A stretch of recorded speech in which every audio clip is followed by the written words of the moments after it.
So, welcome to Endor. This is my first experience of the final retail build of Star Wars Battlefront, and I've got to say, I am pretty impressed.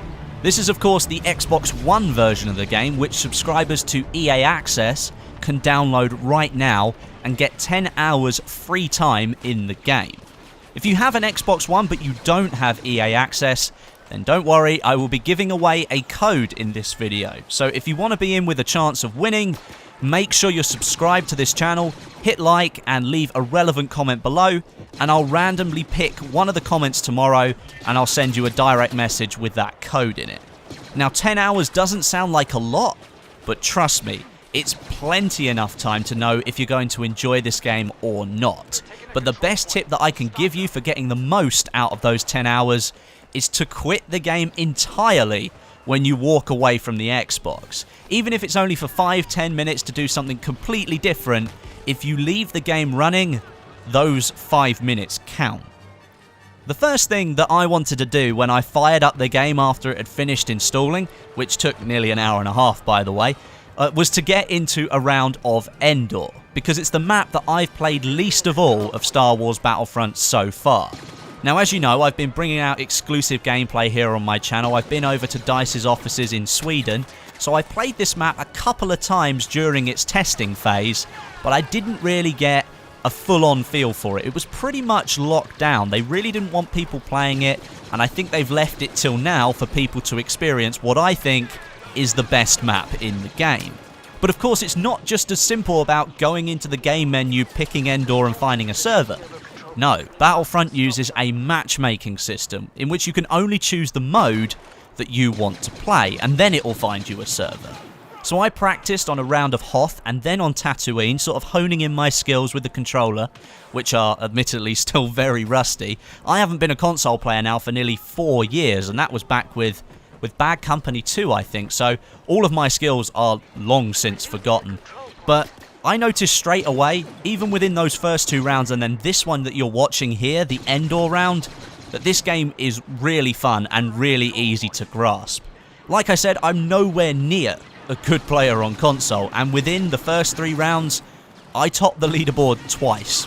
And I mean, I don't want to sound hot-headed or anything, but as a mainly PC player and as somebody who doesn't play console games at all, that felt pretty good. Now, so far with Battlefront, you've seen tons and tons of gameplay on Hoth and Sullust, but only with 2 game modes, and that's Walker Assault and Drop Zone. So here on Endor, we're playing Supremacy, which I classify as a spin-off of DICE's signature game mode in the Battlefield series, which is Conquest. Supremacy tasks the player and the team with capturing objectives located on a chain system around the map. You're directed to fight over one, and if you win, you move on to the next one. If you lose that objective, you fall back to the previous one. Think of it as a large game of tug of war, really, where if you want to win the round, you've got to push the opposition back, take their objectives, and dominate the round overall. There is a 15-minute time limit on the round as well, which was used a couple of times in about the 6 or 7 rounds that I've played so far, simply because both teams kept fighting over that middle objective, which did make for some really tense gameplay because it kept changing hands all the time, and I think that it shows that the matchmaker created some really balanced teams. Either that or the fact that no one had learnt the map at all, no one knew the pathing, and we were all just running around aimlessly, which might be more accurate considering I've only played an hour or so far. And as soon as I got into my first round on Endor, I really wasn't disappointed. I wanted to play Endor because I thought it was going to be the most beautiful looking map in the game, and if the PC version of Hoth during the beta was anything to go by, then Endor was going to be really, really impressive. And even here on the Xbox One, and I'm not putting down consoles at all, it is lower resolution than the PC and the textures aren't quite as good, but I got a solid 60 FPS all of the time, and I've got it on my 42-inch TV in my living room, and it just looked absolutely astounding. The thing that caught me by surprise actually was I didn't expect it to be a nighttime version here on the Endor moon, and it's probably the best looking setting in the entire game. And that is including the daytime version on Endor, that's including Tatooine. Just overall, this experience, Supremacy on Endor, right now for me, just top notch. You cannot beat it at the moment. Now, it might sound like I'm being overly positive here, but that's just because I'm probably still in that honeymoon phase where I'm just absolutely loving the game. But I do have one big gripe, and I want to make it a really, really big point because it did make me very angry when I was playing. It doesn't seem that the feedback that we gave DICE in the beta has quite made it into this build, or at least specifically for one thing. The spawn system is still terrible. Multiple times I was spawned right in front of enemies and I was just instantly killed. I counted 7 times in a row on Hoth where I spawned in, I didn't spawn on my partner, I just spawned in at the back of the map, and I looked around and sometimes I couldn't even look around and I was killed straight away. Even one time, the homing missile, which is a star card that you can unlock, I'd only just loaded in and half a second later I was killed by it, which was really, really frustrating.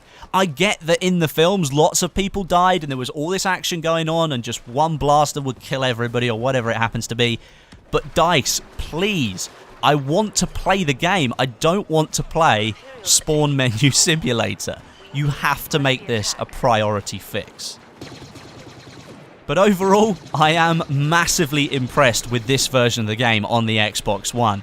A smooth 60 FPS experience that only was slightly lost in really high intensity areas. Like, I blew up an AT-ST that was about 10 feet away from me, and the explosion and everything that was going on kind of dropped the FPS a little bit, but apart from that, just during normal infantry battles and taking on people from afar and just normal gameplay, it was absolutely fantastic. I'm loving what DICE has created here, and I'm sure plenty of others will as well. If you're a fan of the Star Wars franchise, then you're just going to absolutely love this game. Doesn't matter what the haters say, it is just fun to play.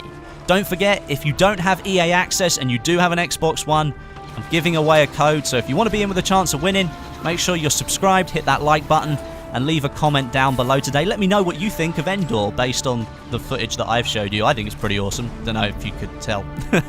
I'm working towards unlocking the Pulse Cannon as well, which is a super powerful sniper rifle that's available as a star card, and hopefully I'll bring you a video on that later on today. But until then, my name is Westy, and I'll catch you guys in the next video.